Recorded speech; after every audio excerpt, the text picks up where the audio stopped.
And a very big welcome along from myself, Stu Bear, on Airshow World, and we've got a real special for you. It is the sound of Warbirds. Turn the sound up. It is the fabulous Airshow that was over the weekend of the 22nd and 23rd of June 2024. It is the wonderful Sywell Airshow. Enjoy this.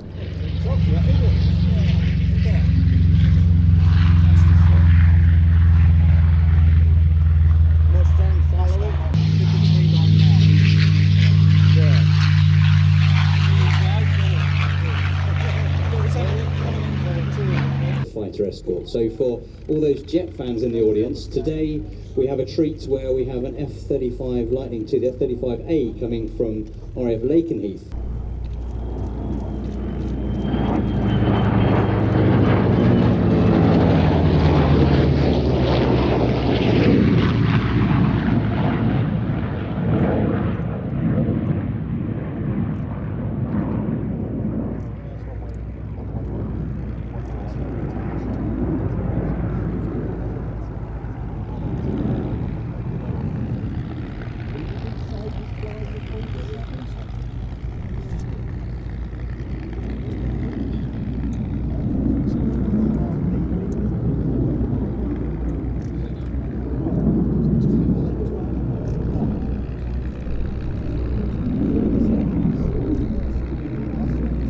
In fact, James has just said to me here in the commentary box that that F-35 must be flying so slowly to fly alongside these vintage aircraft. But it is, but of course it's all flown by computers. The computers that control that F-35 are incredibly powerful. In fact, the aircraft physically couldn't fly without its computers. So this is the A model of the F-35. The three models we have, the F-35A with the US Air Force, the F-35B, which is flown by the Royal Air Force and the Royal Navy based at RF Mara. But this is the A model, which comes from the 495th Fighter Squadron, the Valkyries at Lakenheath.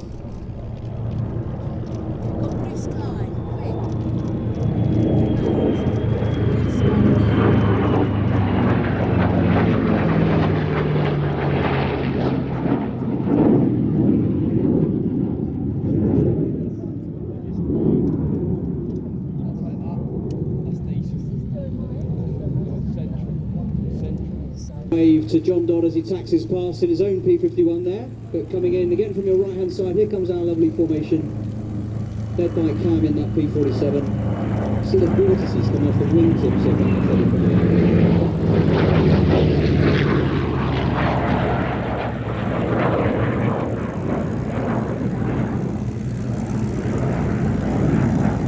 So those vortices, you can see them now as the pilot comes right into the right side. Just from the wingtips, you can see the few individual classes now, just to give us a fairly good noise before we go into more of the stuff. It was rather hoping he was going to, I must say.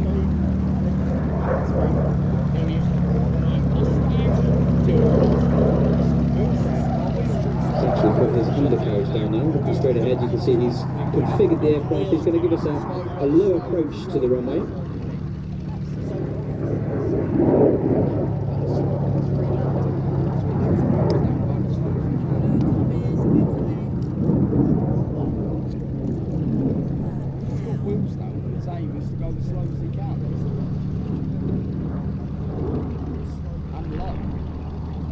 This is the A model of the F-35, which is the conventional takeoff and landing. The F-35B is the vertical landing short takeoff version, which is what the UK military operates.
250 miles an hour, could do more like 2,000 miles.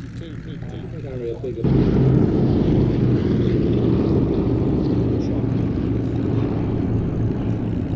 Three manufacturers entered that race. There was Douglas, Martin, and of course Boeing. And there was a kind of fly-off being at Dayton, Ohio. And just a phenomenal aircraft. Again, could take huge amounts of punishment. But also, as anyone who's seen Masters of the Air will know, it was lethally dangerous too.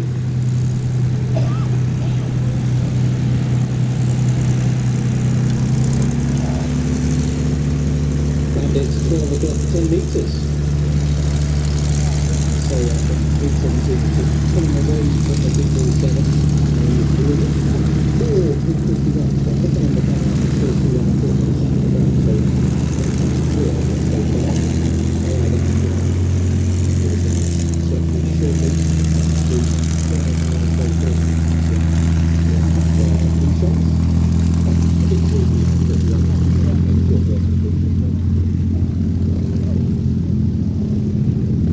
so how old do you think the film Memphis Belle is, James?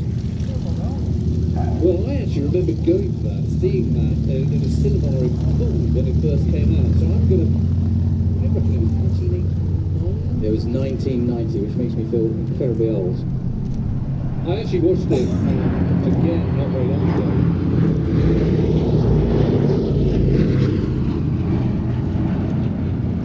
And I have to say, I thought it really, really held up. I think it's a terrific film. Brilliant, amazing film. The Bombay doors open on Sally B there, just as just giving us a belly side pass. Now, it always amazes me just how small the bomb bay and those doors are on a B-17. You compare them to some of the Royal Air Force heavy bombers from Bomber Command, and it just amazed me that a crew of 10 in a B-17 against a crew of 7 in Lancaster, and actually the payload of a B-17 was considerably smaller. Yes, it's actually not that big for a plane. And you're right, that it can do about 2.5 tons, something like that, whereas an Lancaster at a push could do 10.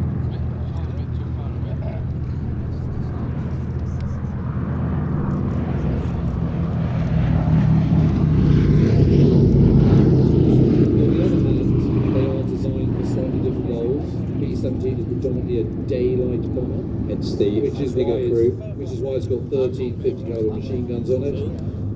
There are cannons pointed upwards, so very, very underprotected. But the underprotection means that you can take more bomb load, so it's a payoff. But you know, that's why nearly 50% of all those who flew in Bomber Command didn't make it home. It's always a payoff. I remember talking to a crew member that I think it was the navigator or the bombardier, I can't remember. On a B-17 it was initially earmarked for the 8th Air Force, came over in 1942. Red metal. To the wing sliced through more than 3/4 of the fuselage just in front of the tailplane. Yeah, that's not enough for a couple of B-17. And they still made it home with it. That's the amazing thing. See these two Buchons rolling down runway 21.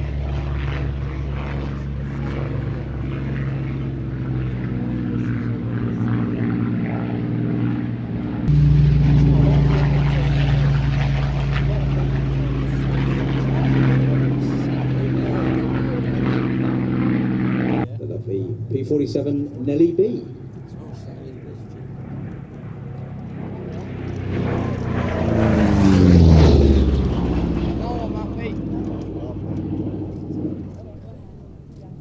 We're talking.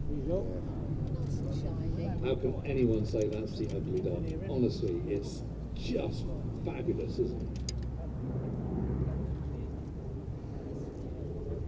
A beast, but a beautiful beast.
ships. Oh yeah.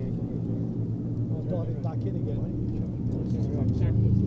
But he's on display.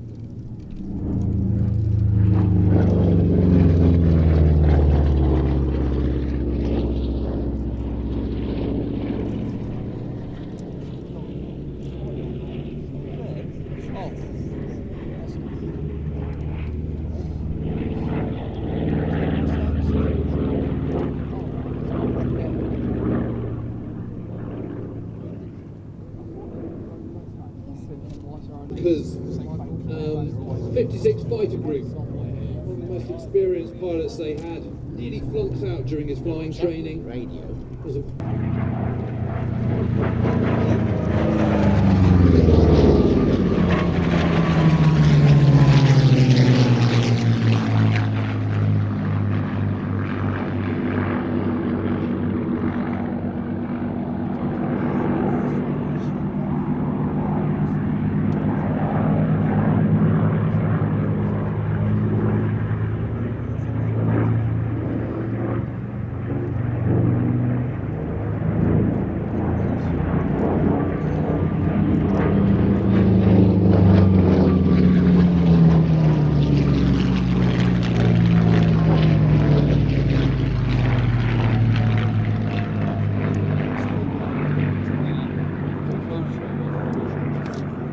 and Dave Pulliston flying these.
Of course, were not post-war by the Spanish with modern engines, but the Messerschmitt on an airframe.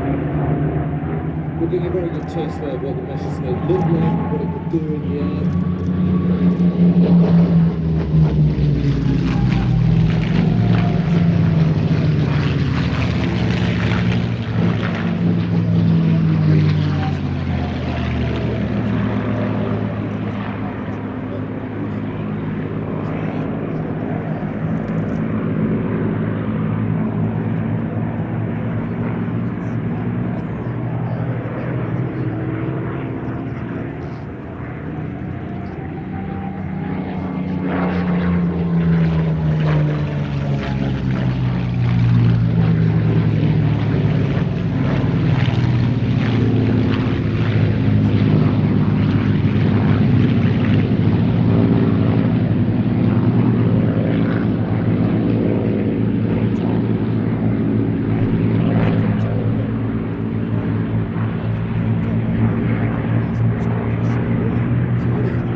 fuselage gives it a very kind of unique look to it. But that actually effectively creates a bit of really kind of jet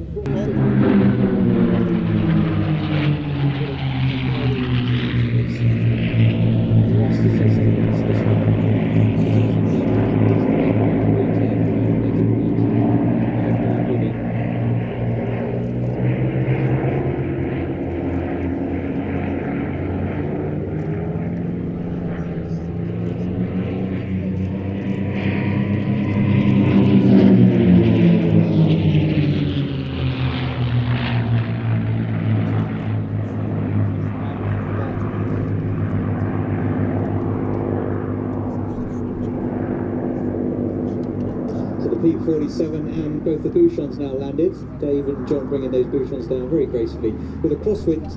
I'm told the Buchon is a very difficult aircraft to land. I think there were quite a few landing accidents during the war with the Messerschmitts, and the crosswind makes it even trickier. So they've done very well with this crosswind here to land those very well and taxiing into park as we watch our three-ship of P-51s putting on quite a dazzling performance in their aerobatic routine.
And Lingy, you were talking about the dangers of flying the Messerschmitt 109, and that was certainly true. It has this terrific torque, and basically it wants to flip itself over, so you've got to counteract that, and that's fine. By beginning of 1944 or end of 1943, that's more like 100 hours, or even less, 90. And of course it's complete lambs to the slaughter.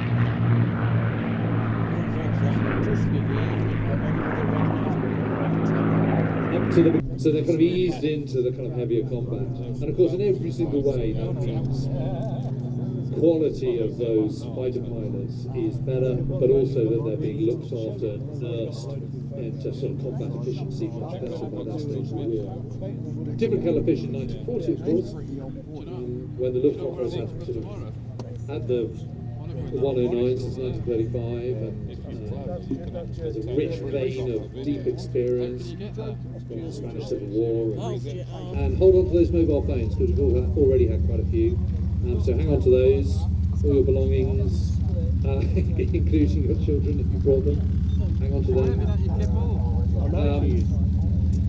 Should also say shoots the plane down, you can tell. Good on. Maybe this guy's got something else. And no sooner does he see the bomber going down, then he also sees his wingman going down. And he follows it down, seeing this plane, no parachute coming out, spiralling down into the ground. And he realised, greeted by the Luftwaffe in the summer of 1941. And he flies back over the houses of Hamlin, Hamel. Sees not a soul stirring and thinks, gosh, here we are, beginning of 1944. And I'm flying over my own town, and I've just seen my latest wingman go into the field. And although he was flying on the wrong side, it's impossible not to feel sorry for him. It's an amazing passage. And the whole book, the whole diary is just such a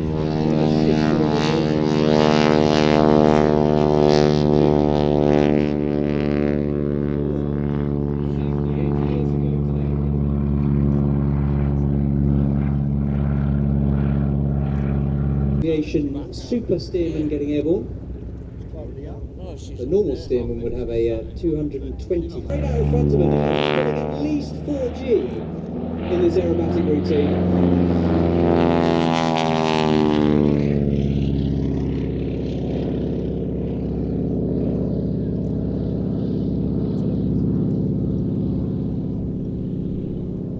Well, that's just quite extraordinary. Incredible. Of course, there is no communication between them, so they have to talk on the ground exactly what's going to happen, because Danielle has to expect that really tight, hard pull as Emiliano pulls up into the tight vertical manoeuvres that they're going to get. Give Danielle a wave, everybody. Still got her leg forward.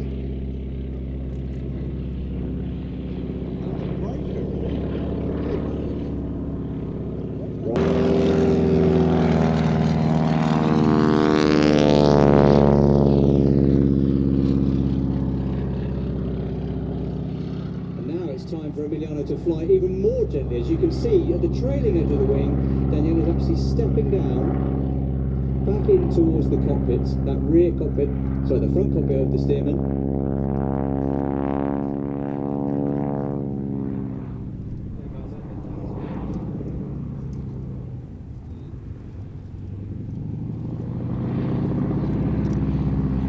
For the rudder to line the aircraft up on the display line.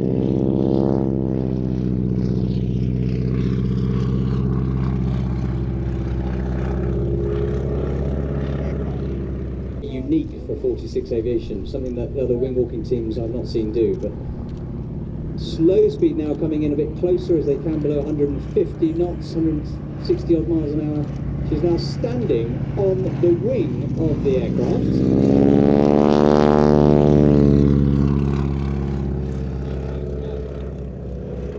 She is on that left wing, standing, giving us a wave, which I think is absolutely incredible. Much better. What a huge jump from the bugger. They're hanging upside down.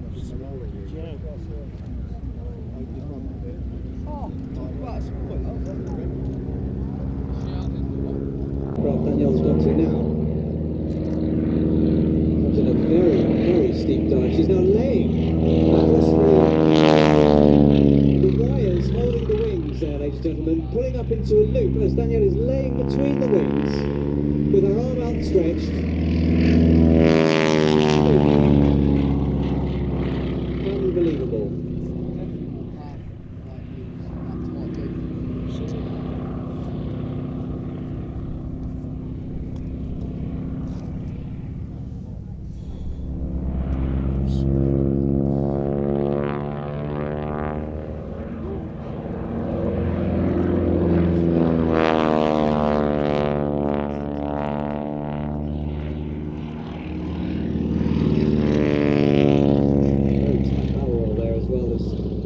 Still laid there. I think she's starting to move again now. You can see her standing back on that lower wing.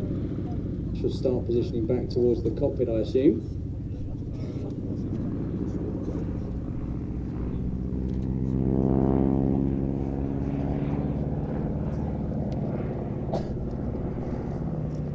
No, I'm wrong. She's actually gone even further out on the wing by the looks of it. Everybody, slow speed pass, let's give her a huge wave.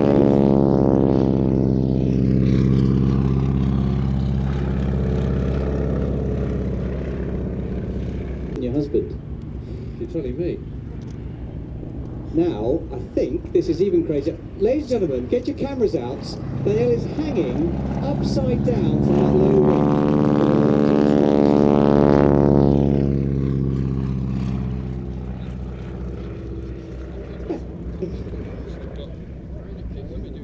That cannot be comfortable. Impressive stomach muscles as well. Climbing back up now. Just think about when you're travelling on a road and driving at 60 or 70 miles an hour and you put your arm out, just how much force is required to keep your arm from flailing back. Just imagine what Danielle is coping with up there at speeds of 150 plus miles an hour. That's probably around about 90, 100 miles an hour. She's hanging now, maybe sitting at the leading edge of that wing. There we go. So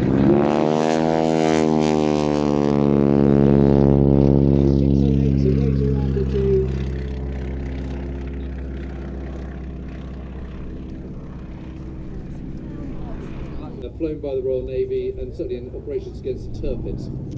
Well, we're going to see a landing here. You might think you know a lot about the Second World War, but you don't know everything. Here we go, Emiliano bringing it down for a lovely soft landing, I hope, on runway 23. A big wave to Emiliano and Danielle. Please put your hands together for 46 Aviation, Danielle and Emiliano. That was absolutely fantastic. I'm blown away by some of that performing. I've not seen that display before. I've seen a lot of wing walking in the air shows I've been to.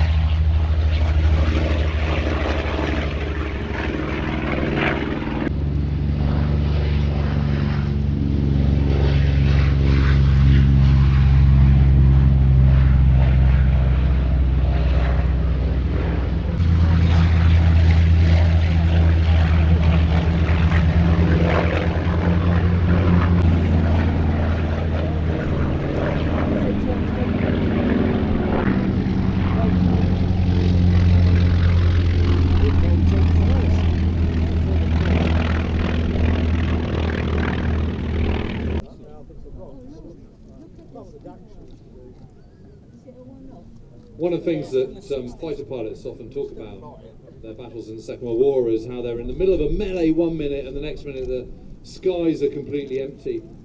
And I've been fortunate enough. Okay. Oh, okay. Well, we weren't expecting that, but.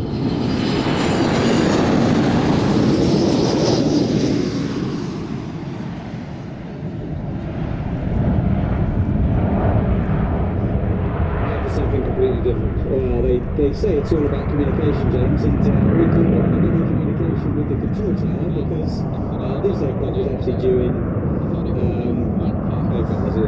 Yeah, that's our bad. We've actually been talking about those guys, but they're holding over this, so that's that's on our part. Lingy, we're swift to respond in any situations come our way. So I apologise for that, ladies and gentlemen. We do have.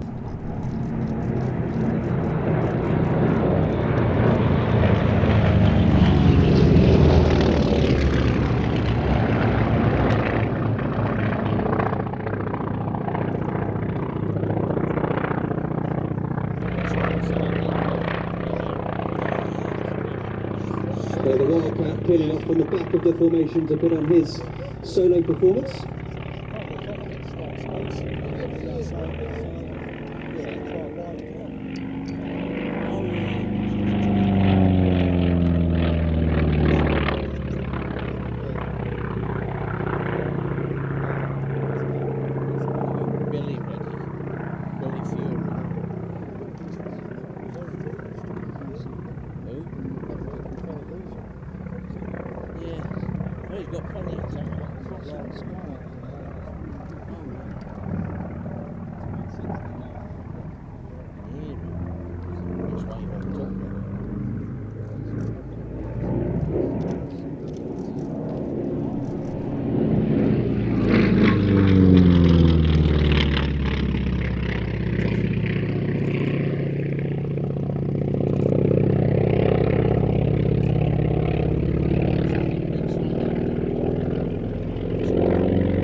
And I'm here now with Ronan White, author of Vulcan 607, of course, most recently Mosquito, and a big fan of all these planes. And also, you published. Very pleased to have come back into print after discovering it as a teenager back in the 80s. And this is the Wildcat we're looking at here, the Mark in British service was a great relief when it entered service for Fleet Air because the naval air service was struggling to find aeroplanes that could match the performance of the land-based air power that it was coming up against.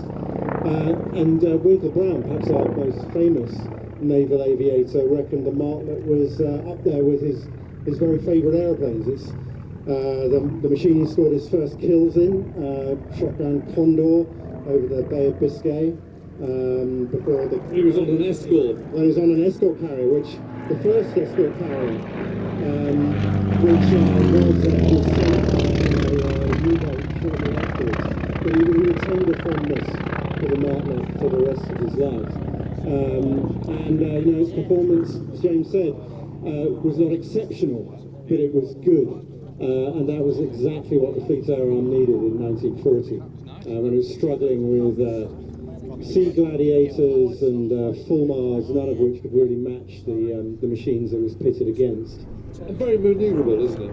Very, very manoeuvrable, and like the rest of the runners, and the Hellcat, which was sort of the machine which sat in between the Wildcat and the Bearcat, was responsible for more American kills than any other aeroplane in US service out over the Pacific against the Japanese. So this family of Grumman naval fighters was hugely successful, rugged, and I mean Grumman went on, after the Second World War to go and build the Tomcat of Top Gun fame. So really close association with naval aviation for decades.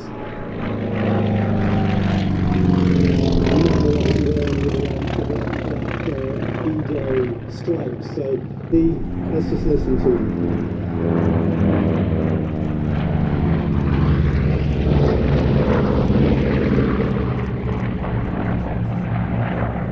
Originally, the Corsair was not particularly well regarded by the US Navy. That long nose, it has the shape of a racing aeroplane. That long nose made it. I've got to say, I'm a big fan of the Corsair. I just think it looks good, sounds good, and it's just amazing to see. And I really go with that rule of thumb that if it looks good, it probably is good. I mean, it doesn't always work out, but for the most part it does. 9 times out of 10.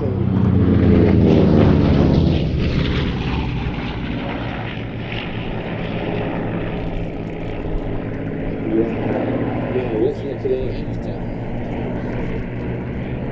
So James, do you know when the Corsair scored its last aerial victory? No, it must be Korea or something. 1969. The Corsairs.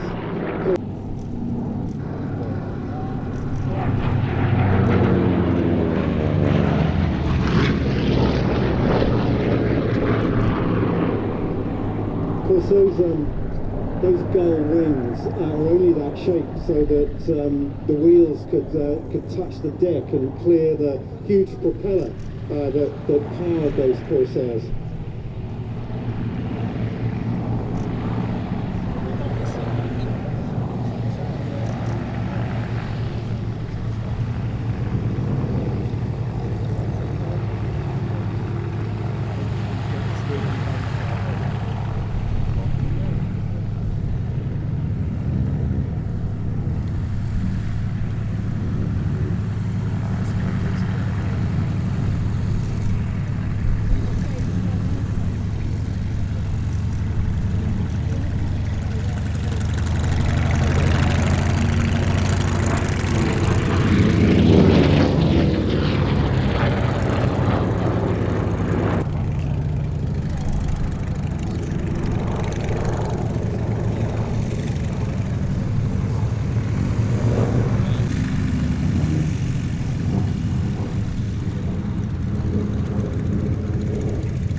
It really is a privilege to see 3 of them flying together like that.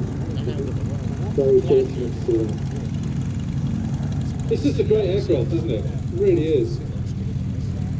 Yeah, it's such a, I mean, it's one of the things which is so striking about the speed and innovation that we saw through the late 30s and the early Second World War, was that each company was coming up with its own solution to the aerodynamic and technical challenges involved in achieving high performance. And what Grumman did, what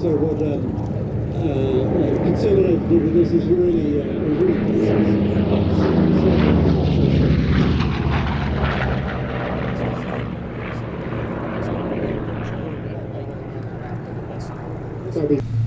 well, the Bearcat barely sort of scratched the surface in 1945. It didn't really see service in the war, did it? We were in the hands of the Hellcats and the Corsairs principally. But the Hellcat, the Wildcat, the Hellcat rather, was the one which brought the brunt of the fighting, obviously. Yeah, took over from the Wildcat. But the Bearcat, here it is. This is.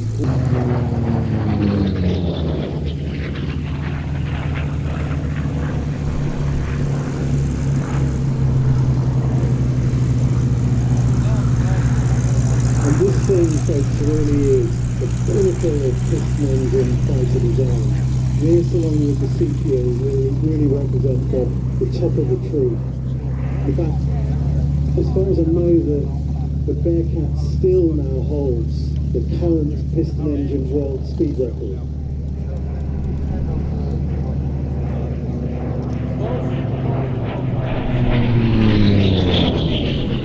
And you can see why. I think around 500 miles an hour at stroke level, which is, that's jet speed. Talking to, I mean, as I say, this and the Sea Fury really peas in a pod. And certainly the Sea Fury pilot said, flying these things, it's really like flying the jets in terms of the performance that you have on tap. Here it comes.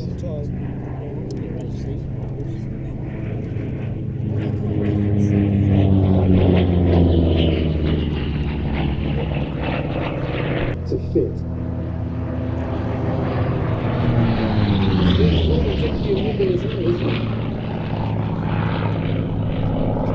Compared to a Sea Fury. Compared to a Sea Fury.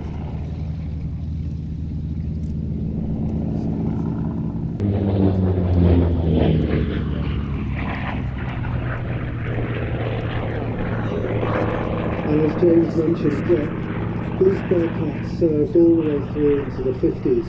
And so it meant that that first generation of Gemini and Mercury Do something now, really. anything would do.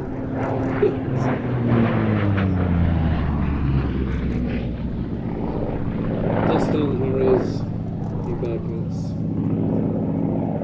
Maybe some. Well, you laugh back. Maybe some English electric lightnings as well.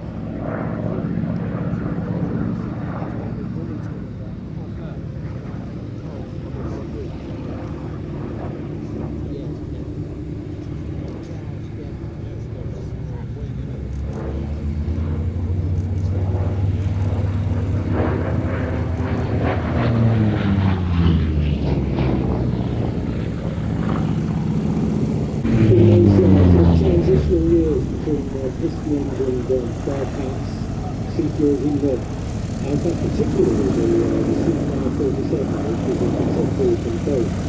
And they still had a real value. The jets were often short-ranged. They were largely underpowered, that older generation of jets. And so the Bearcat, the Sea Fury and the Seafire, they were the interceptors of choice. They could reach 10,000 feet much more quickly than their contemporary jets. So they had a real value in those transitional years, even as the jets began to make their mark.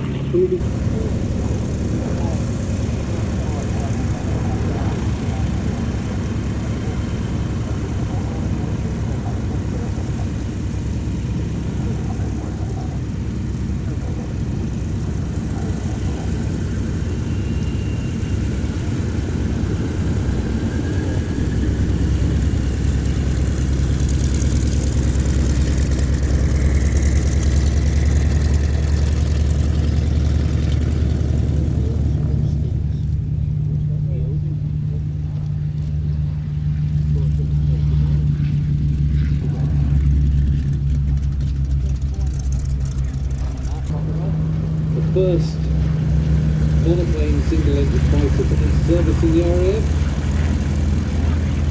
First flight in 1945. And of course, they're still kind of getting production of the Spitfires underway in 1940, which is why there were more Hurricanes in the West.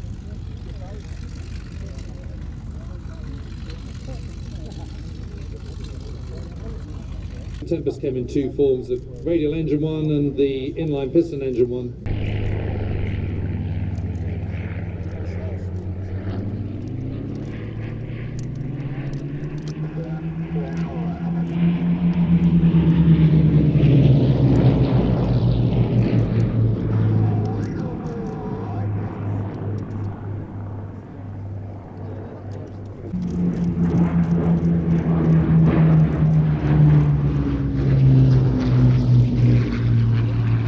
Got a bigger engine. But what that does mean, of course, is that when you're trying to suddenly increase production dramatically, and then more than frankly, the country is indexed to the Hurricane out of all proportion to its brilliance as a fighter aircraft. And all those that flew it, of course.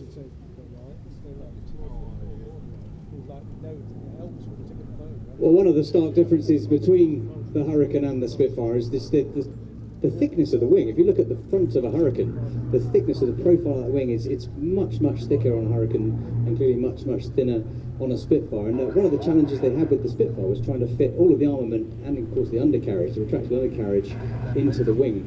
So that was one of the challenges they faced, but some brilliant design, and they obviously achieved it. Oh yeah, thank goodness. And you know, that famous lift to the wing would never be designed.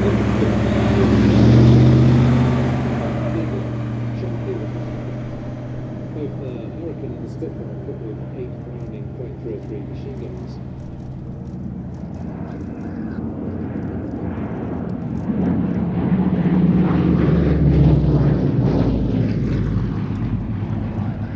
And they could store enough ammunition to fire for 14.7 seconds continually, which I'm sure you'll agree is not very much.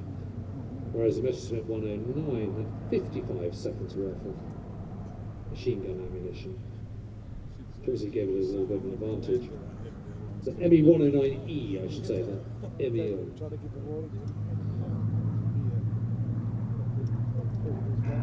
So what that also means is the 8 Brownings on the Hurricane can be much closer together because of the thickness of that wing, whereas in the Spitfire they have to be spread out.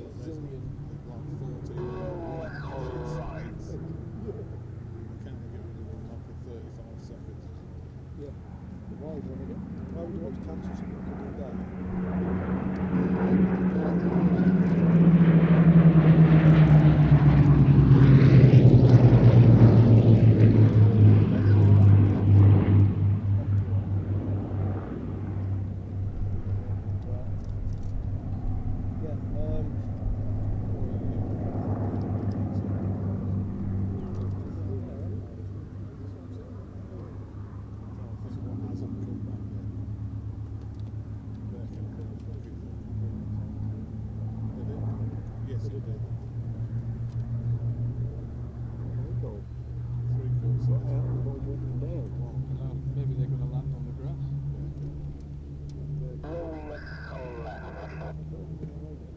Top. Thank you, mate.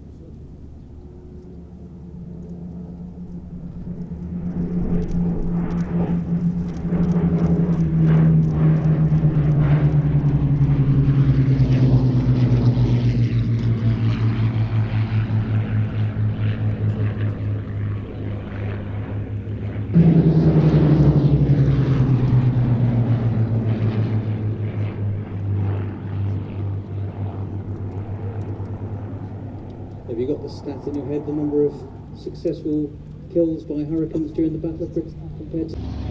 But that does need qualification.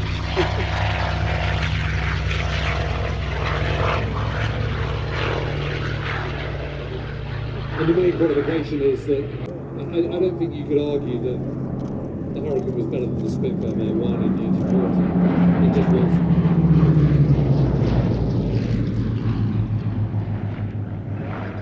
But it was still a very, very good fighter plane, certainly for 1940. And more than a match for Luftwaffe's bombers, more than a match for the Me-110, the twin-engine Luftwaffe fighter plane in a fighter role. Obviously the 110 was used as a night fighter and as a bomber and a ground attack aircraft and many other roles, but as a fighter on fighter, you'd want to be in a Hurricane rather than a 110. And as I say, it can take a lot of punishment, not least because the fuselage is all made, you know, although it's got metal frame, it's covered in doped Irish linen. And if you get a bullet through it, you just wrap another patch on. You know, it's super easy to repair. Oh yeah. Might be time for a rest.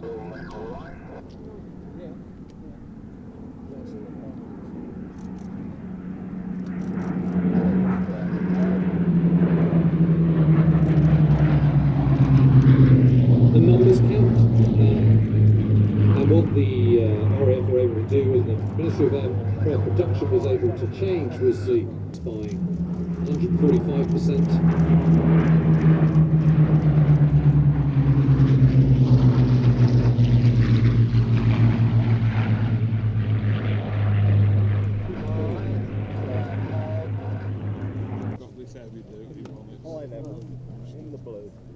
So as the Hurricane comes into touchdown, if you look to your right hand side, a very high speed arrival of so that was gone on. Up comes the tail and straight away airborne. There you go. That's where they operate. That explains the long taxi. That's why I said it was close. Portugal, what would that Skill, physical Practice and skill, and quite a lot of physical strength. To counter the G-force. So that is a -7 turn there. I talked about it being stressed to -10. So at +7, so 7 times the force of gravity, everything gets heavier. The blood wants to go to your head, but you can strain against it. At -7, there's nothing you can do to stop that blood rushing to your head. So into a tail slide. That was a torque roll and tail slide. So is the engine actually cutting out at that point? No, the engine's probably staying, depending on what she's doing. If some manoeuvres you will use the throttle to help the performance of the aircraft, that gyroscopic properties of the propeller I talked about. So rolling circle now, you can see Melanie's going to perform a 270-degree turn as she rolls the aircraft around its longitudinal axis. Now in on the crowd front 90 to the B-axis, upside down. This is going to be a push away. So again, around about -6, -7, she pushes into an inverted or an outside half loop, a flick roll at the top, and then keeps climbing as she turns to the right. You can see there that power of the engine against this very light airframe. And all this negative and positive G, I mean, what does that do to the body and how tiring is it? But it's very tiring. So the positive G, when you're straining against it, trying to stop that blood rushing to your feet and out of your vital organs, she's working very hard against that positive G. Not a lot you can do for the negative. It just sends all those. You've been on a roller coaster and you get those weird speckles in your eyes after you go over a humpback bridge or a roller coaster. That's exactly what's happening as you push negative G. So stationary flight now, hovering on the propeller. Very little forward speed. Back down onto the vertical. And recovering around 6G on the right to left. Bit of crazy flying. Again, using the entire rudder there, that massive rudder on the trailing edge of the tail, as I mentioned before, in the slipstream of that propeller, so you can get a huge amount of control authority from the rudder, which enables the aircraft to fly a very steep knife edge, almost 90 degrees of flight. I mean, that is unbelievable skill, isn't it? As I said before, a lot of practice. So actually, Melanie has been flying for a long time. She's got 4,500 hours. She has 6 French titles to her name and a UK title in varying levels of competition aerobatics. In fact, she was the only female to compete in the Red Bull Air Race.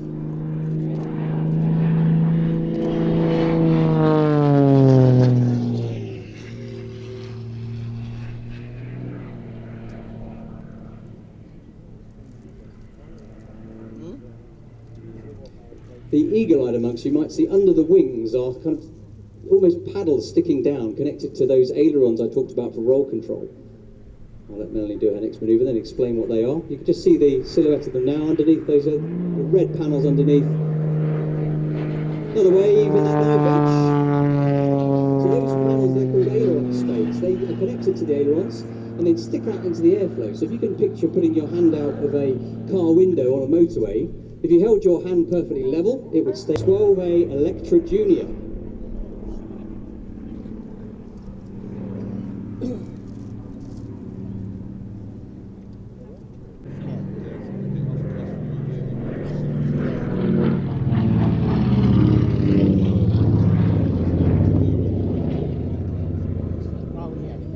While this aircraft looks like an early transport passenger aircraft, indeed that's what it's fitted out for now, it does actually have a very clandestine history, this very aeroplane.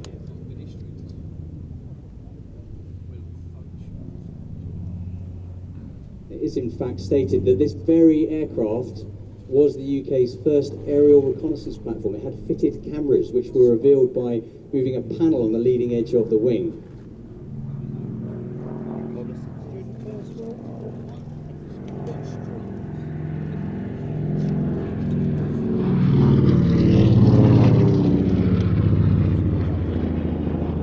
An Australian aviator called Sidney Cotton was tasked with working alongside the French to develop ways of using an aircraft to obtain covert intelligence over what was then developing Nazi Germany in the late 1930s. And Sidney fitted these cameras so that he could activate them with a press of a switch underneath his seat. And in fact, in 1939, he was flying this aircraft in Germany and did some tour flights with some of the Nazi high command. I think Kesselring might have been involved, and he actually had Kesselring in the right-hand seat of the aircraft, letting him fly it, and then Sidney Cotton would open the cameras and then start taking covert pictures using this aircraft. Beautiful, Tom. So the camera's ready, ladies and gentlemen.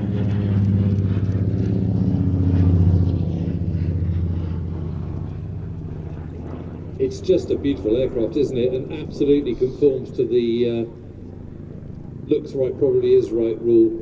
I mean, it's just, it's a thing of beauty. And what Richard's team have done with the inside, the interior is just stunning, absolutely stunning. I was very lucky. I got to fly this time last year, flew from Sywell to Duxford in this aircraft. It's just absolutely beautiful. Is it? And is it a lovely plane to fly? It was. I haven't got a huge amount of multi-engine experience, but it was delightful. Really, it was did what I told it to do. I didn't get to do the landing. I don't think the pilot trusted me, which was probably quite worthy. Well, it's another type you can chalk up in your logbook. Absolutely, I did. Look at that. Upside down from the left.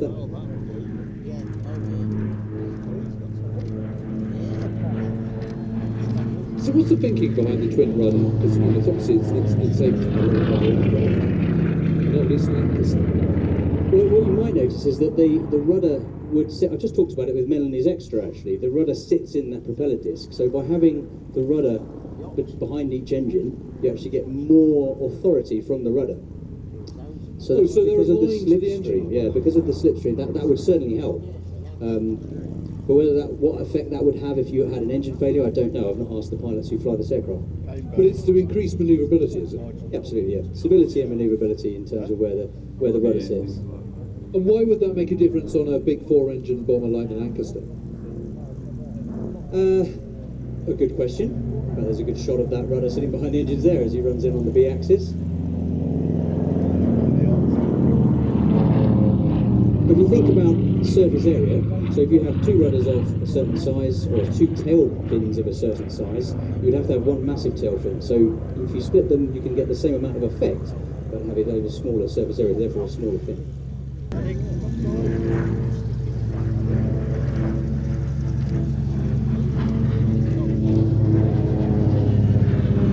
Incredibly manoeuvrable for such a vintage aircraft.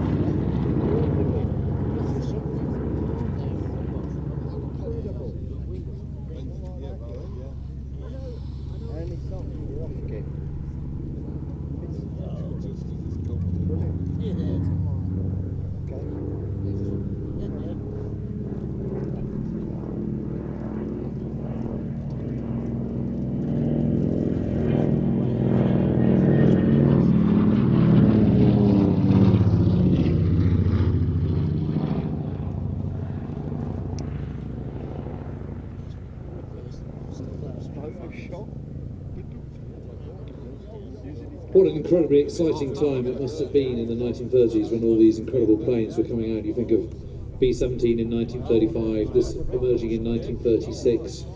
You know, those prototypes all coming out in shiny, silvery, lack of paint, and just imagine seeing this for the first time. And you think, you know, just in a matter of a few short years, we've gone from a biplane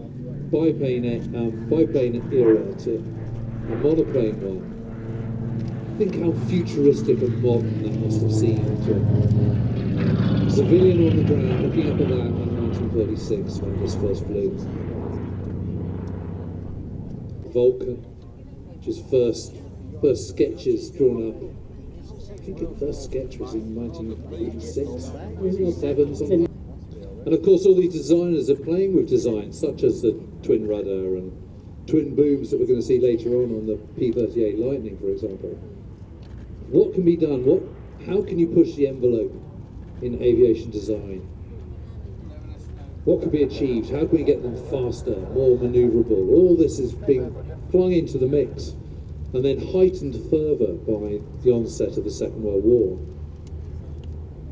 and the desperate needs of one night only routine. So he displayed yesterday, he's displaying today, and then that will be his public display in this aircraft. But I also asked him if there was any significance behind the rather wacky Tiger paint scheme, and he said he just thought that the factory paint scheme was really boring.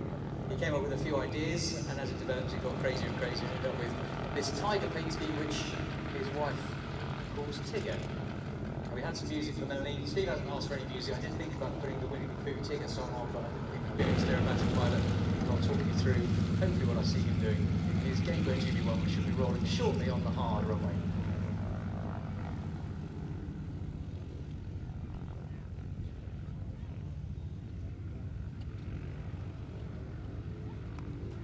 Electra Junior.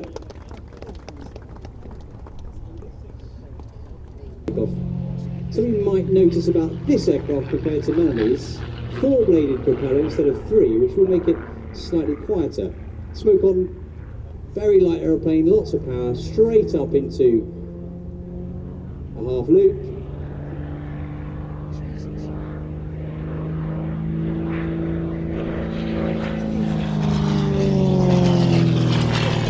When I spoke to him this morning, I said, what do you want me to talk about? He said, well, this is a one-off.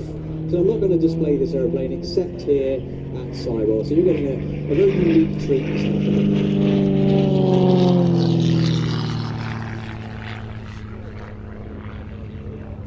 Nice, slow roll to inverted and a push out. Still pushing an outside half loop. Rolling on the way down the 45.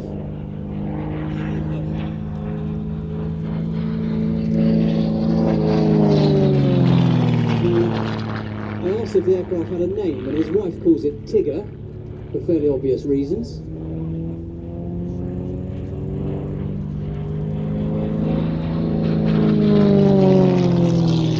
Yeah, nice tight pull up into the vertical. Now he's going to start rolling through 90 degrees, 180. Hesitation rolls in the vertical, stopping purely vertical into just a stall turn over the top. Twist on the way down the hill. I asked if there was any significance to the colour scheme of this aircraft, and Steve said, well, the factory colour scheme from Game Composites was very boring. So he started coming up with some ideas that just got crazier and crazier, and this is what he ended up with.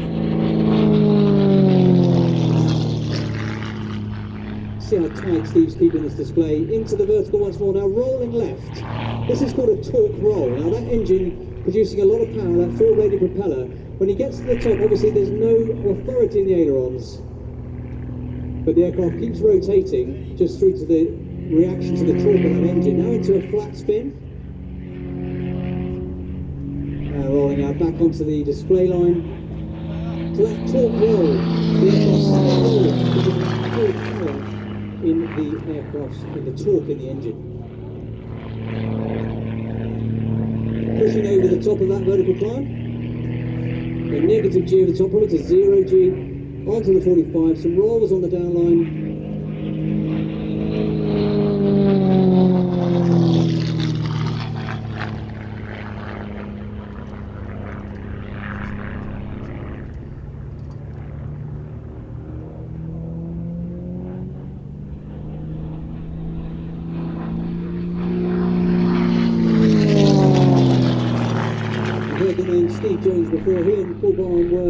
the Red Bull Matadors in their Extreme Airs, their early variants, if you like. This is the development of those aircraft, the Gamebird.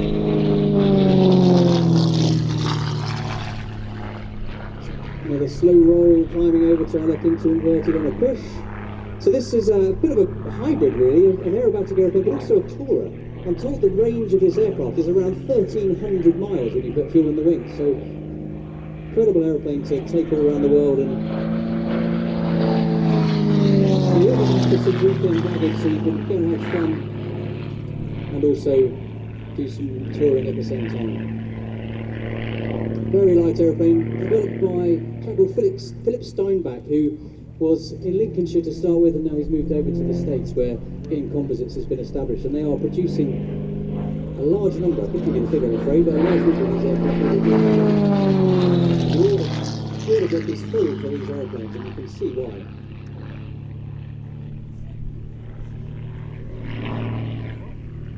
Another vertical manoeuvre, and very quickly, here's that torque roll I talked about. It's still rolling, but actually only by opposing the torque of the engine. And now tail slide, drop it back through the vertical, through his own smoke.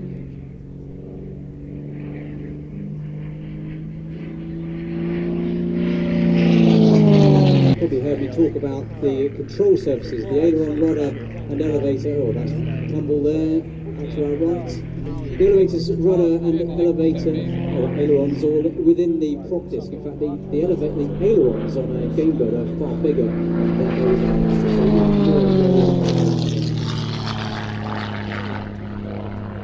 Extra. The eagle-eyed among you may see, both on Melanie's Extra and on this Gamebird, that there's a almost coat hanger-esque protrusion on each wingtip. That is an aerobatic sight. So if you can see it as it goes past, it has a vertical line, a 45-degree line, and a 45-degree line. That's for the pilot. It's in line with the pilot.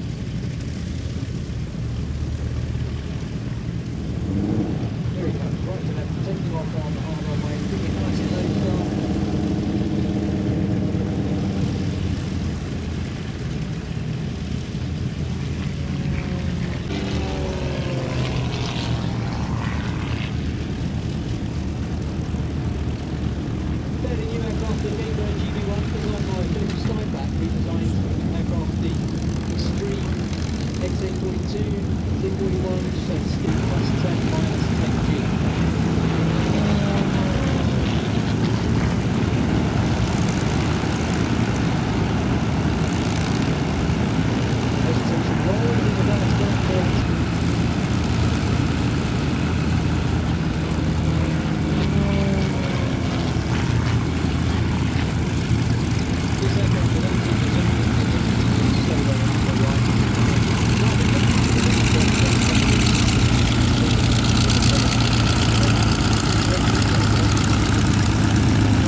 Tail slide.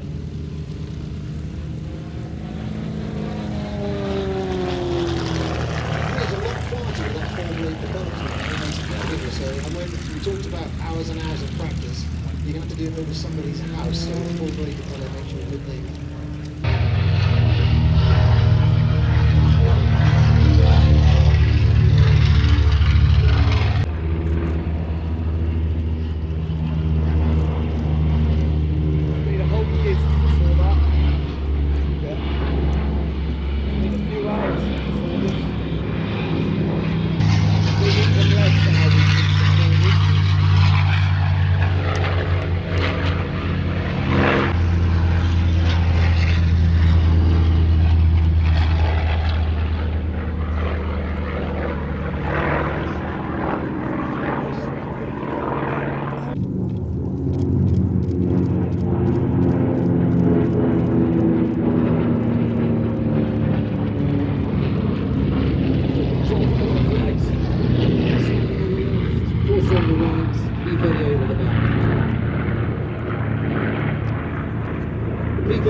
Chief of the United States Army Air Force, Ira Aker. To name but three, they were all kind of disciples of Billy Mitchell.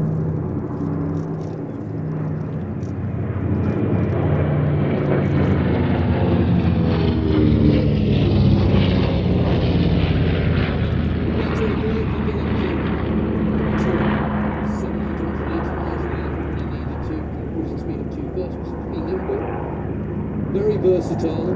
I was talking earlier on about the need to destroy bridges and marshalling yards in advance of D-Day. An absolute non-negotiable prerequisite for that operation across the channel. The actual invasion itself had to clear that airspace, had to slow up. Yeah, TFC don't mess around, do they? The German ability to reinforce the bridgehead once it was formed in Normandy. And it was those medium bombers like the B-25, like the B-26, that were doing hard yards, flying in low at kind of, 1,000 feet, 2,000 feet, bombing from very, very low heights with incredible precision. And this plane, amazingly, was flying operationally until 1979. Still being used in Korea.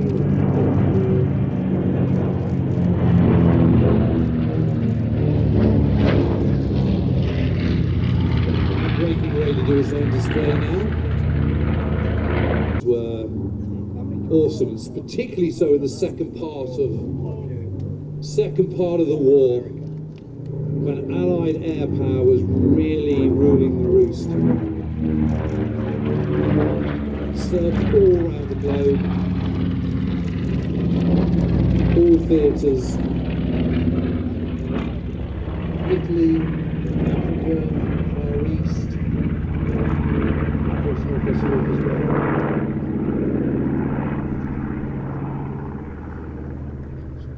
Just give me goosebumps watching it, James. It's just a beautiful aeroplane. It's been flown today by Frederick also flies the Flyable DC-6. He's very much enjoying flying this today. Yeah, I mean, look at it. You can see how kind of manoeuvrable it is. I mean, it's really much more.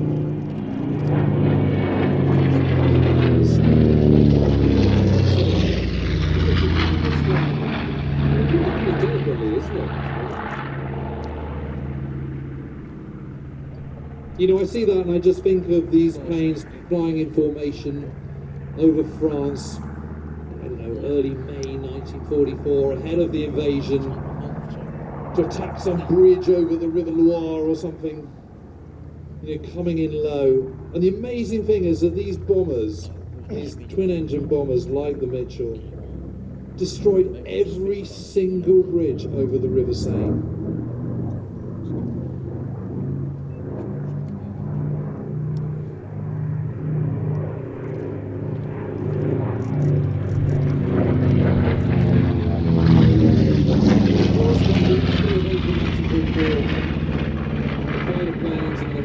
Really had enabled the skies to be clear of Luftwaffe fighter planes over much of northwest Europe by the middle of April.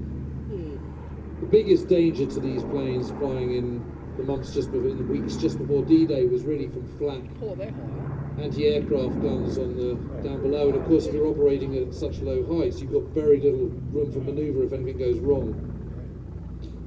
But their speed and their agility certainly counted. Obviously it's much harder for anti-aircraft guns to hit something that's moving fast. And they were incredibly successful. Another major operation was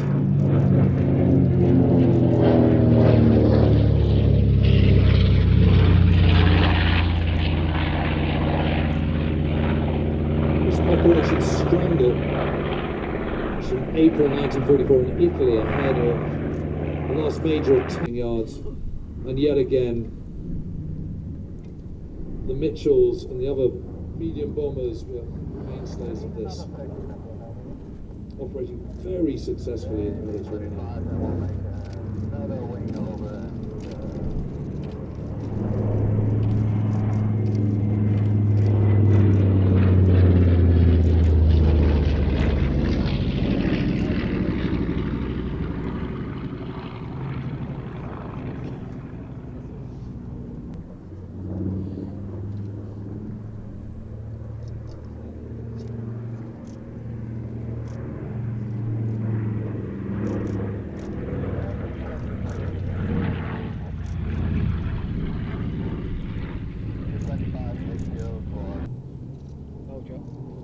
Now, looking over to your right, in the lead now we have the P-38.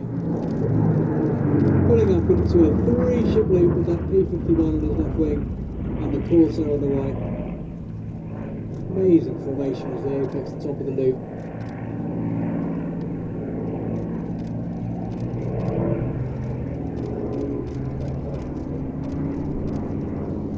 B-25's coming in.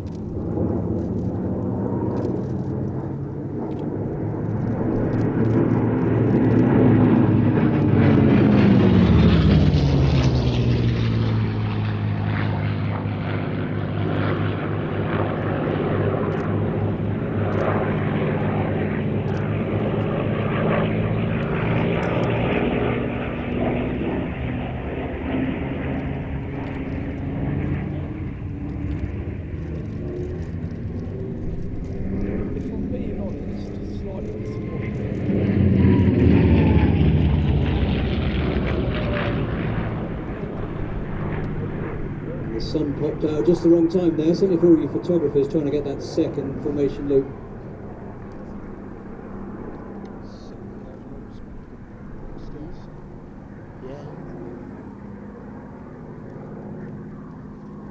P-38 being flown by Raymond Reedman, who it sounds like he has the worst job in the world. He is the chief fixed-wing pilot for the Flying Bulls, so he gets to fly all of the fixed-wing aircraft in the Flying Bulls inventory. DC-6, the B-25, the Lightning, the Mustang and the Corsair, so rather envious of his job.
Pointing out that flying formation aerobatics is a skill in itself, but to do it in three different types of aircraft, where the aircraft perform very differently, the speed differential on top of these manoeuvres, the wing loading as the speed changes, every one of them is different. The pilot's working very hard and doing a grand job doing this routine.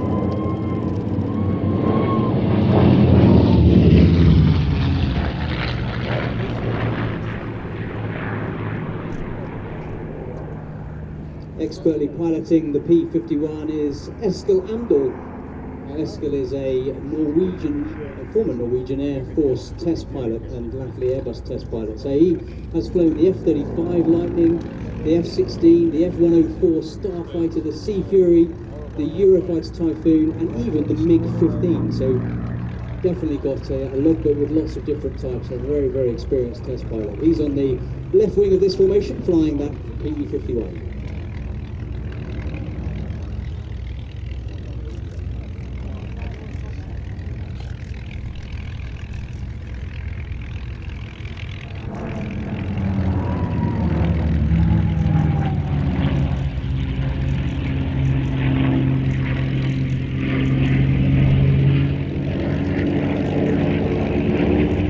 Sitting in the commentary box, aren't we? Landing in the green room for the approval of this. It's just fabulous. I'll give our visible outside because we can't quite see the formation. Flying the Corsair is Eric Goujon. Eric is a French pilot who he's been flying a lot of various types throughout his career. He started as a Mirage pilot in the French Air Force, and he's flying Spitfires and Corsairs in France and with the Flying Balls. So he is again a very experienced Warbird display pilot. Now we've just gone into a three-ship led by the P-38, followed by the P-51 and the Corsair for a beautiful three-ship tail chase. So cameras ready for this.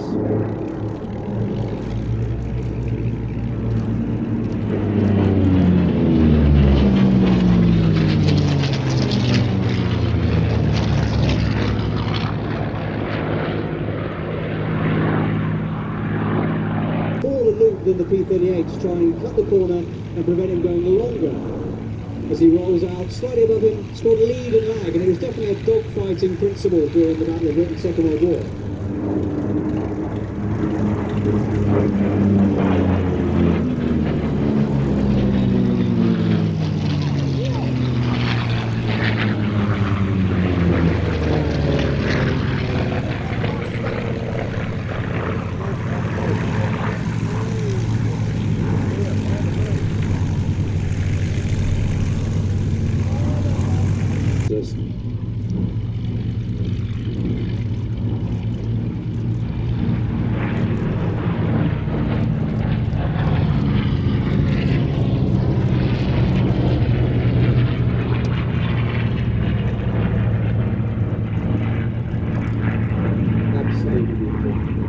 During COVID, we did something called the Armchair Air Show. We didn't go have real air shows, we did an online one. 38 is a case in point, really. So from the right hand side, cameras ready for another pass by the Flying Balls.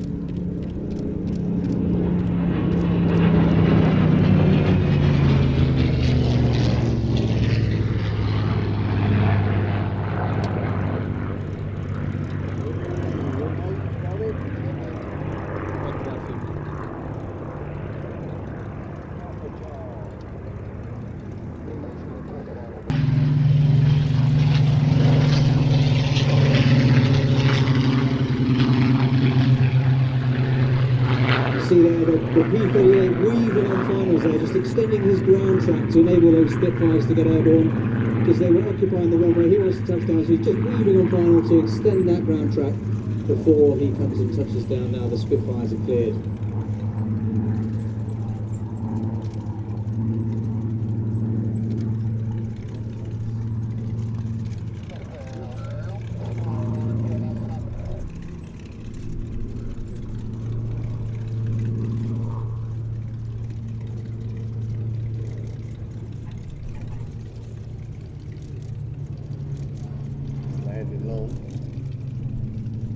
Hope you don't find that ditch. Yeah. Shortly, Eric coming in the Corsair. Oh dear. Oh God. Not that. We had no Jesus.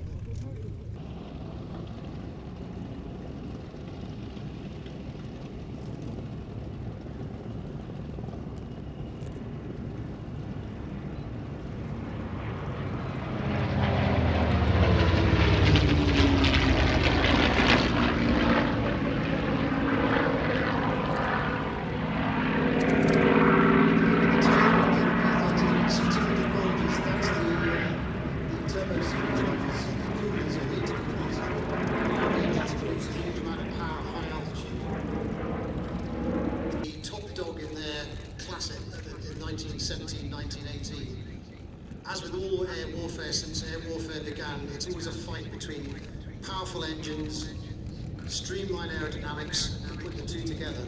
And this is the two aircraft you're about to see fly are the German answer to the Sopwith Camel and the SE-5. So I was going to put the radio calls over the tower for these two, but actually I then remembered it says on the programme they have no radios. So Corsair is touching down as soon as it passes right to left.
confirmation was fine back in 2006. It took him 3 years. Just under 1,000 euros.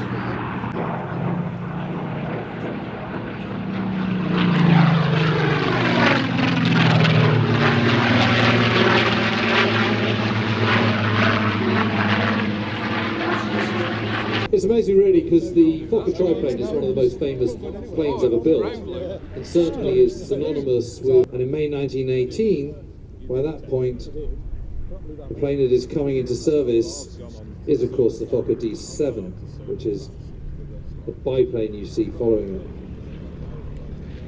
It's cantilever wing and improved ability to climb and excessive maneuverability.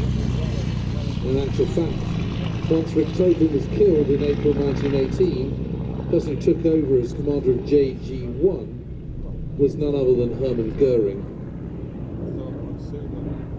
And most of his victories were scored in the D7.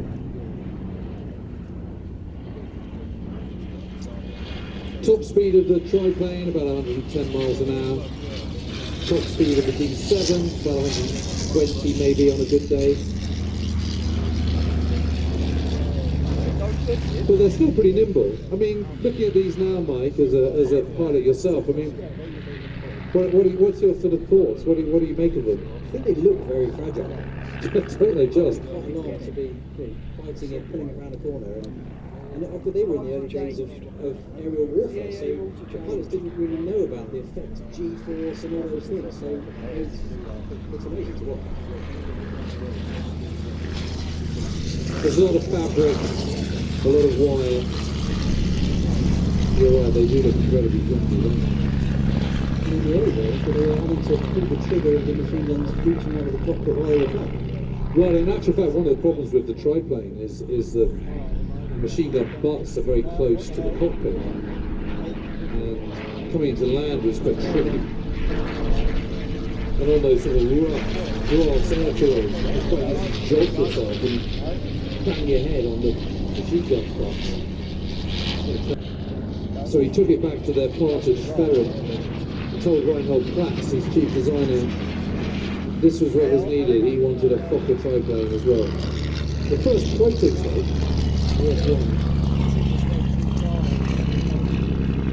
first flew on the 1st of September 1917, so it just goes to underline just how much more simple these aircraft are compared to modern aircraft and or indeed next generation of aircraft. The aerobatics, we've got a barrel roll a while ago, a very tight run over there from the GR1. Underneath the steering D7. And I guess that's its USP, isn't it? It's manoeuvrability that you get from the 3 wings on and 2. I don't know if it's got control service on all of that. I think it's going on the flight line when they pick up an aircraft this afternoon. I mean, it does look a bit like a box kite, doesn't it? Absolutely, it smelled like a model aircraft. It looks a bit like one of those like that. Very expertly flown by Michael Carson there. I mentioned his name already, so that's 2 goals now. 7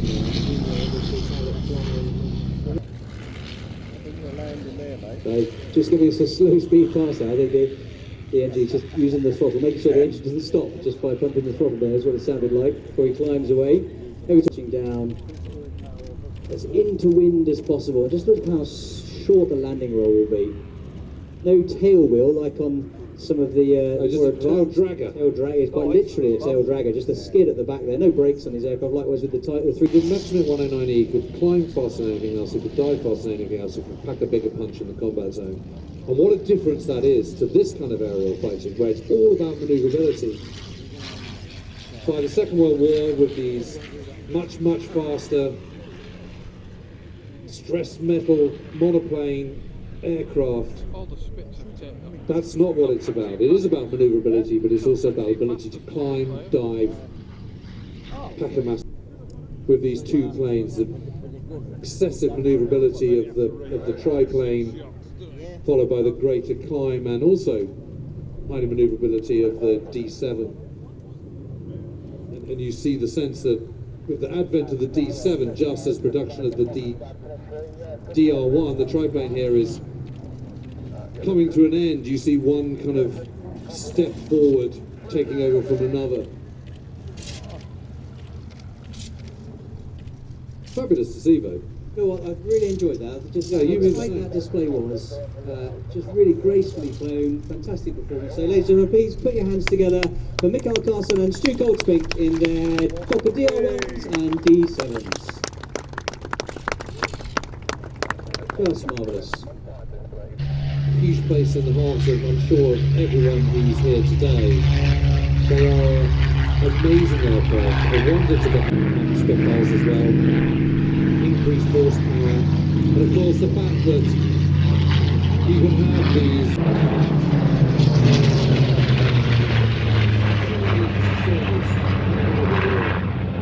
is testimony to the fundamental that it looks absolutely distinctively like a Spitfire, whether it's a Mark 1 or whether it's a Mark 22 or whether it's a Mark 14 with a Griffin engine in it.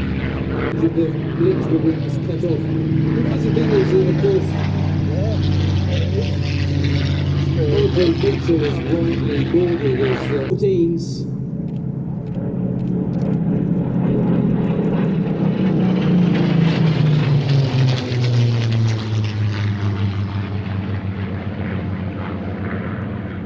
Very different sound to the Griffin engine.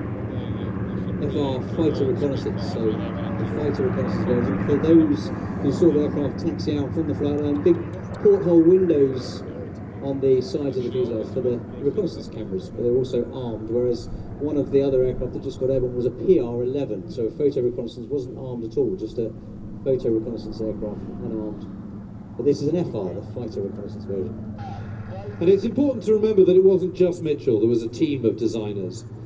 Joe Smith, who was the assistant chief designer, took over from Mitchell when he sadly passed away.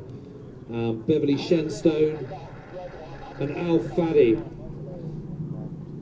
And it was Shenstone, Smith and Faddy who were really responsible for the elliptical wing rather than Mitchell.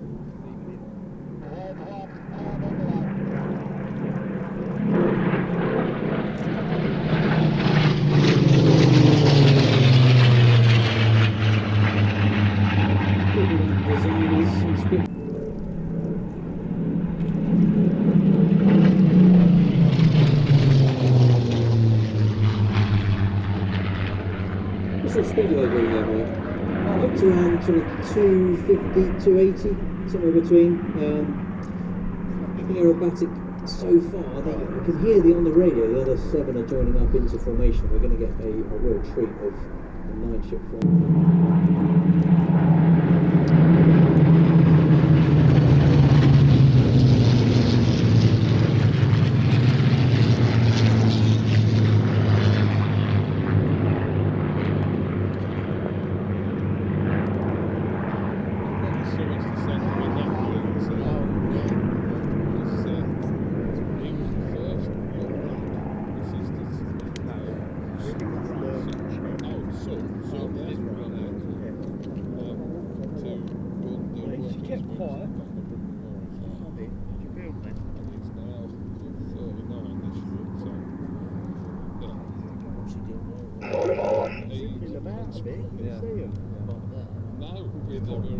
All aboard was the call there, so we're joining up into those 3 Vics I mentioned earlier. Number 4 position, flying EP-120, a Mark 5 Spitfire, is Rolf Muir. And reversing to the left calls Paul in the lead there.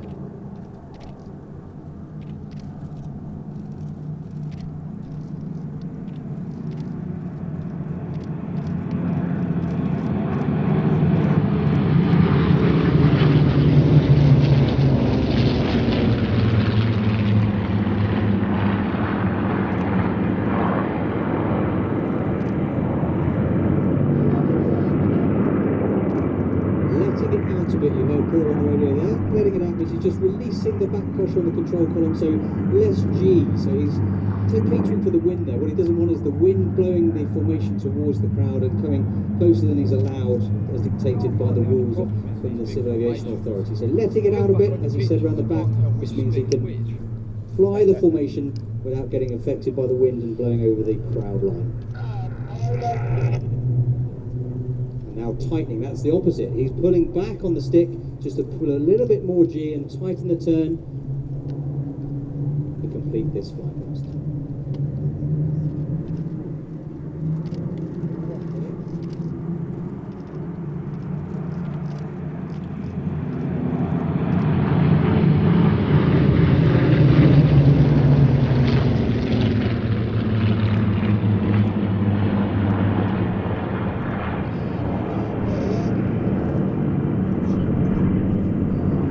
Right, said Paul. In the middle of the formation, furthest away from us now, but in the middle on the right hand side is George Hay flying his Suffolk Spitfire RW382, that's a Mark 16.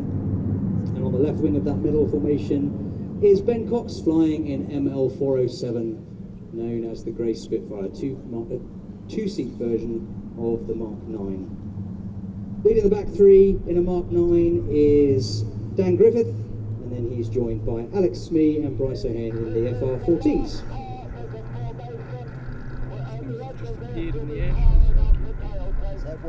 This is the last pass of the formation, says Paul. After this, we'll be powering up for tail chase. So, in from the right.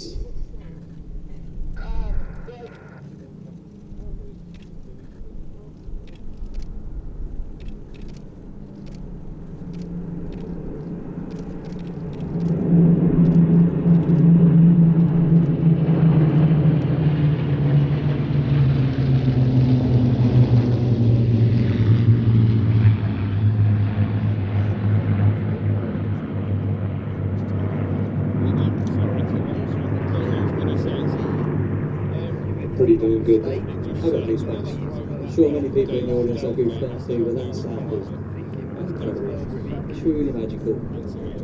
Powering up for tail chase now. They're going to split the formation, complex in itself, to try and get 9 aircraft now into a tail chase. So that's what they're doing over to our front left. I talked about tail chasing, the intricacies of using lead and lag geometry to keep in the formation. But Paul now going to lead a 9-ship tail chase. And I couldn't remember either. It just literally said yes, well, it could have been. Yes.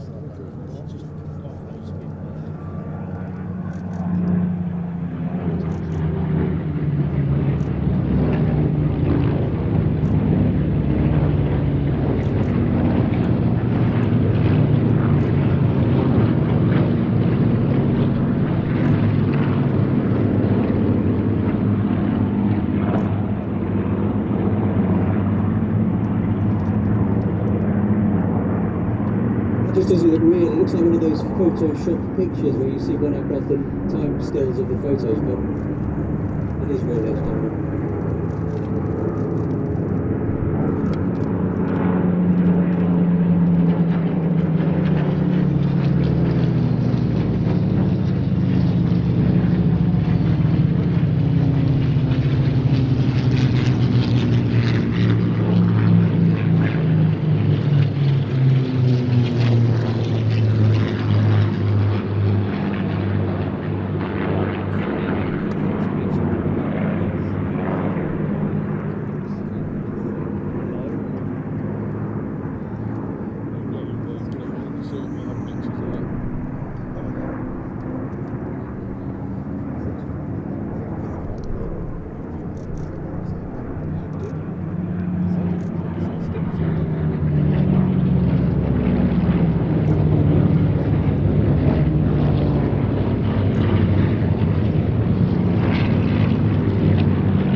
So I thoroughly enjoyed that. We've got 6 aircraft turning downwind to land.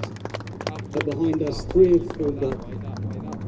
No, 4 have formed up. In fact, careful, certainly on the ground, with how quickly the engine could overheat. And it's the same for when they finish flying, especially when they've been at high power setting all that time doing that tail chase. When they turn downwind, we're going to be very careful when to lower the undercarriage, because the undercarriage actually blanks the radiator. And then likewise, when you put the flaps down, it goes down the back of the radiator and just reduces the effectiveness on it. So you can actually see the temperature still rising, even though you've brought the power back ready for landing. I think one of the things that's so interesting is the amazing design of that elliptical wing. As you were saying earlier on, Mike, it's incredibly thin. But of course it was designed to house 8 Browning machine guns rather than, saying earlier on, the much bulkier cannons.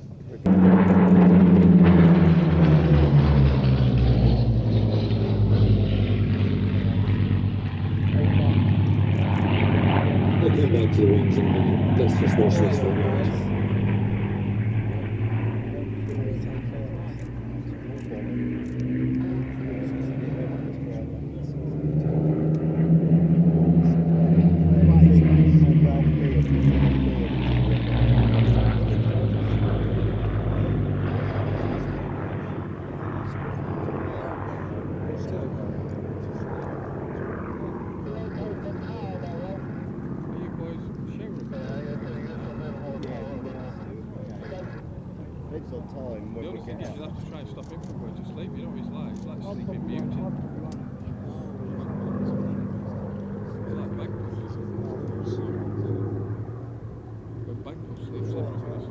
I might just head out then. Yeah, it's no point. You can have one in the morning. Yeah, but you can't get in your bed with a festering carpet.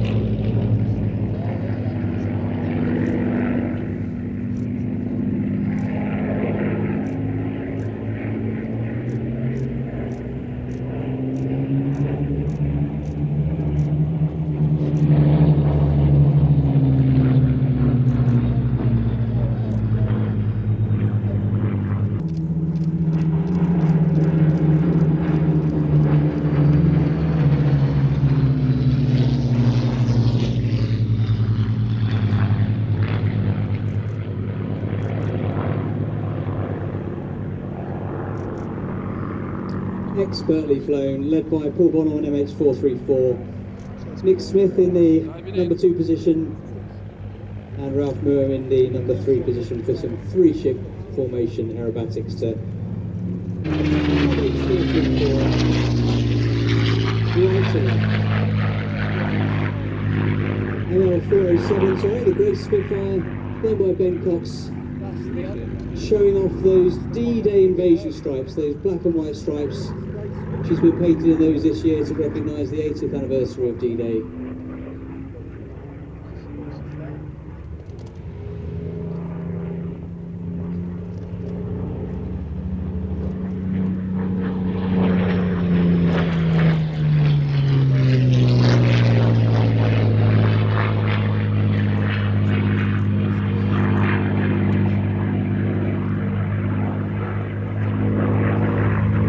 Don't forget, you can fly in this very aircraft here at Sywell.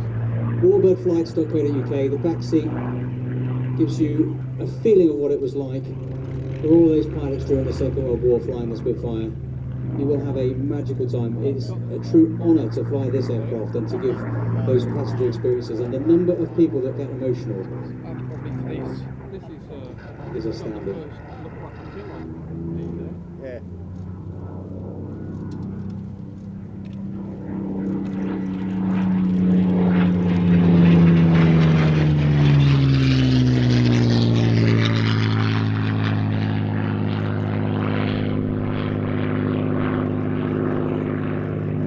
I said earlier about the privilege of flying aircraft that have such pedigree. Now this very aircraft you're watching display now, and that you Restored by Richard's father Nick Grace, and then flown by Richard's mother Carolyn, You know, she was an absolute pioneer aviator in a very, very male-dominated world. She was one of the most famous display pilots there was, and Richard, of course, has sort of continued that family history. Spitfire performance, please put your hands together and thank everybody who took part.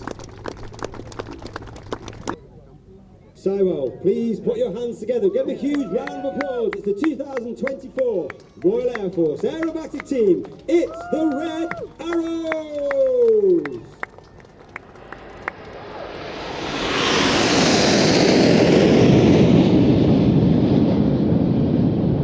As I said, the team arrive in our world-famous Diamond 9, sailing on red, white and blue. They arrive at approximately 450 miles per hour, and they pull up, and you can really see that platform of the Diamond 9 as Reds 8 and 9 move their sails rearwards to convert into 9 Arrow. Reaching a height of approximately 5,500 to 6,000 feet at the top of that loop, with the aircraft slowing down to approximately 120 miles per hour.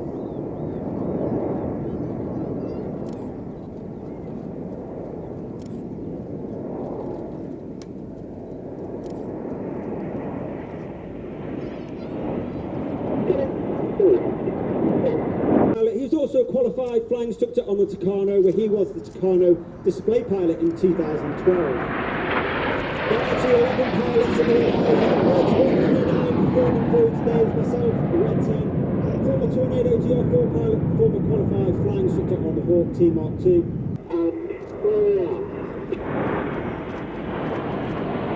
On the right hand side of Red 1 is Red 2, that's squad leader Chris McCann. This is his first year in the team. Out of training, he was taken directly as an instructor on the Tucano. Once he finished his time as an instructor, he then joined the world famous 617 Downbuster Squadron on the GR4. Given the formation from the... It's making it more difficult to see Reds 8 and 9 once again move themselves outwards, change the shape from Concorde into Signet. The aircraft slowing down to only 120 miles an hour. The pilot's fighting with the less responsive controls, and now it starts to increase to 200, 300, back to that 400 miles per hour, making the controls a lot more responsive as Red 1 brings them around to the left.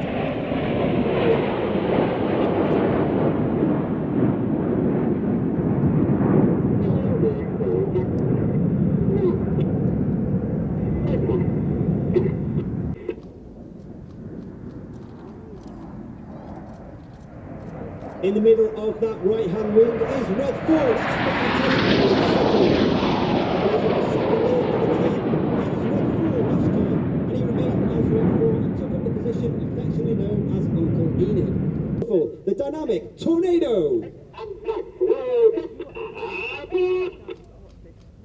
The aboard call is made by Red 9 as Red 8 and 9, red smoke for Red 8, blue smoke for Red 9, rolling around the formation as Red 1 bends the team around the left, changes the colour to fly the Tornado down the line.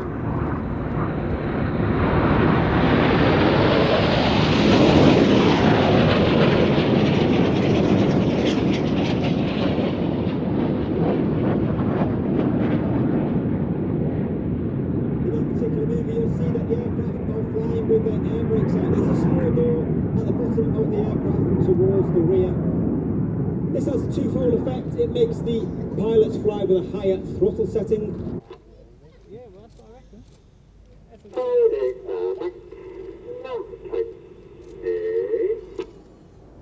As we go into the second half, Red 1 has brought back one of the manoeuvres not flown since 2003. Once again, get your cameras ready. 4, split. As we go into the second half, we now split down into smaller sections. Off to the right-hand side, you've got Reds 1 through 5. They're now known as Enid, named after Enid Blyton's famous 5. And Reds 6, 7, 8, and 9 off to the left, they are now known as Hannah, named after squad leader Ray Hannah. You saw his Spitfire flying earlier. He's one of the early members of the Red Arrows, the only Red 1 to lead the team for 4 years. He took the team from a 7 to a 9 and also formed our trademark Diamond 9. Enid from the right, Hannah from the left for the 5-4 cross.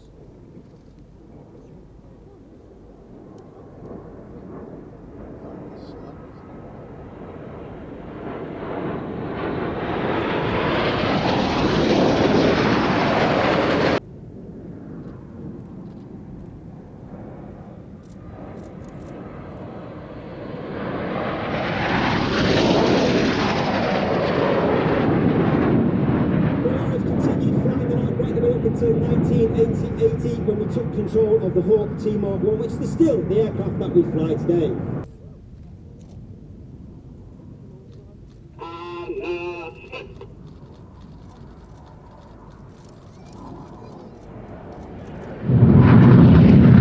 And 7 and 6.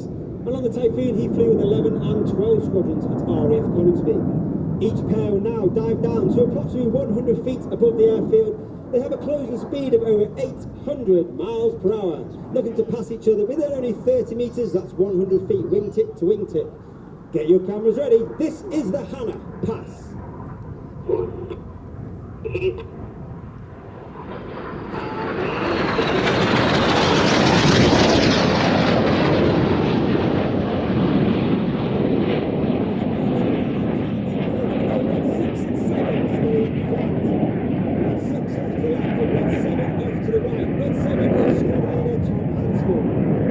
In his second year in the team, he's a former Typhoon pilot and qualified weapons instructor.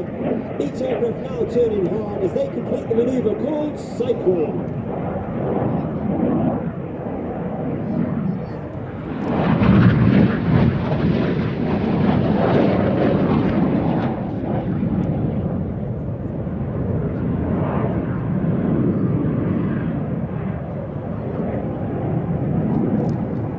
Third and final year in the team, former Typhoon pilot, for the Goose.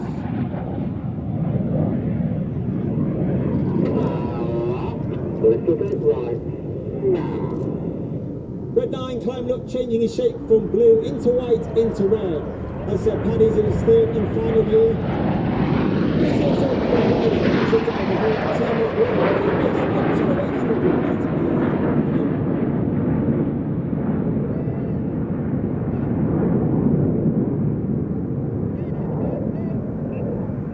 as Enid leave directly to your left, synchro, hard.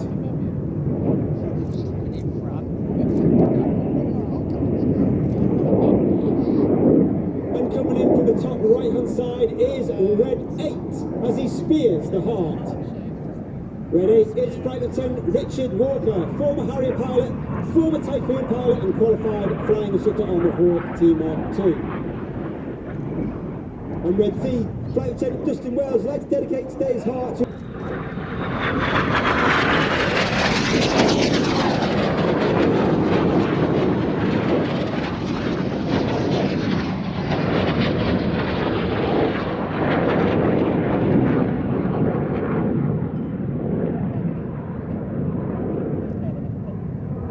As the synchro pair leaves to our rear, coming in from the left-hand side, you've got Enid, and they've now been joined by Reds 8 and 9.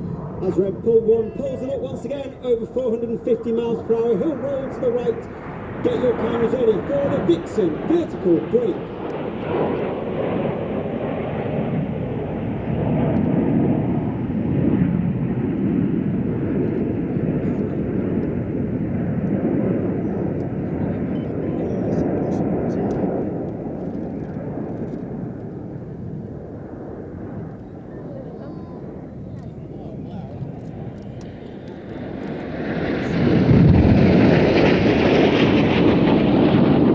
Degree aileron roll after they cross.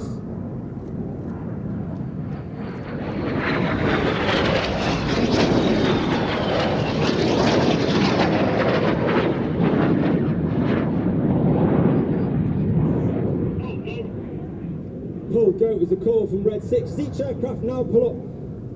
Experience 5 to 6 G. That means everything about them is now weighing 5 to 6 times heavier than what you and I are on the ground. They'll reach a height of over 3,000 feet. They'll be inverted 60 degrees nose down before they roll the right way up to complete the manoeuvre called Boomerang.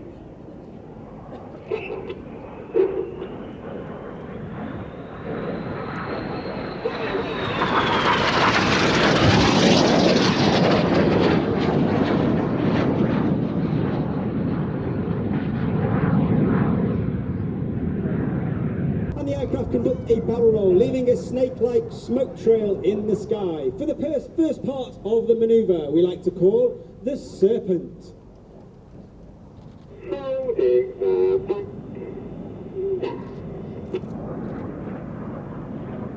As the team pass and Red One keeps that next part of the Serpent flat, you can see our famous red, white and blue. You may be able to see a small pod underneath the bottom of the aeroplane. That's the smoke pod. That smoke pod is capable of producing approximately 5 minutes of white smoke.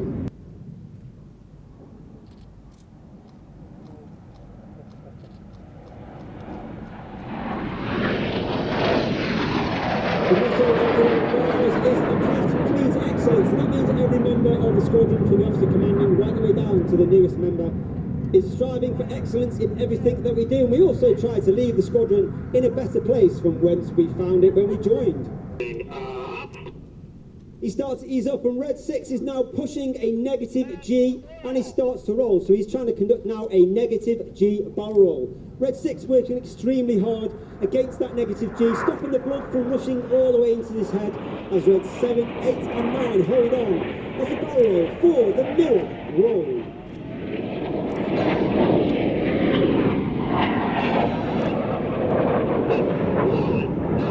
And the manoeuvre finished off by Reds 8 and 9 rolling back with the red and the blue smoke. Clear goes the calm as Reds 4 and 5 roll around the outside. For one of the hardest manoeuvres for our new pilots to master each year.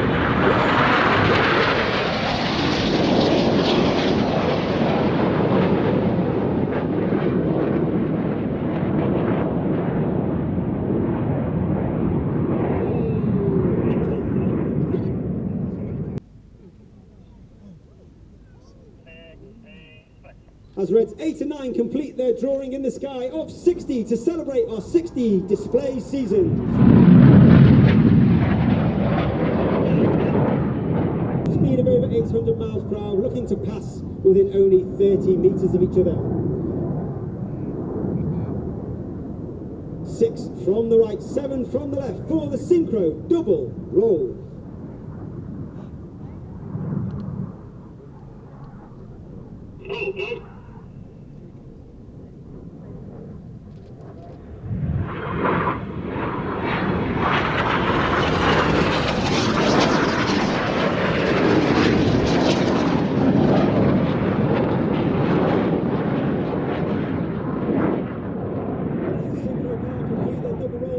Sywell, it's been an honour and it's been a pleasure. Please put your hands together for the 2024 Royal Air Force Aerobatic Team. It's the Red Arrows!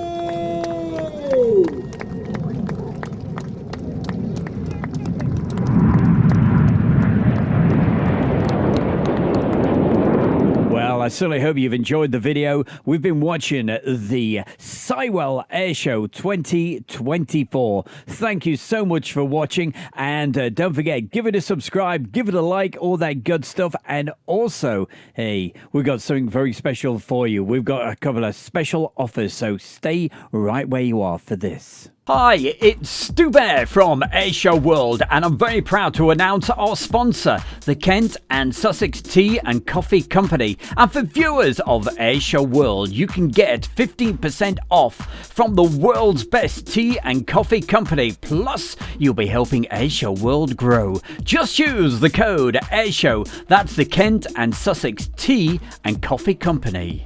Timing. Split-second timing. Heart rate gets faster. Just for a moment, time stands still. Top pilots use split-second timing, pulling G-forces with precision and perfect timing. That's why the world's best display pilots put their trust in Swiss precision timing with avionic watches, and you can be part of this world with perfect timing. Airshow World are proud to offer you 20% off ladies' or gentlemen's avionic watches. This offer is exclusive to Airshow World. Click the link or see the website at Avionic Watches and use the code of Airshow World. Remember, timing is everything with Avionic Watches.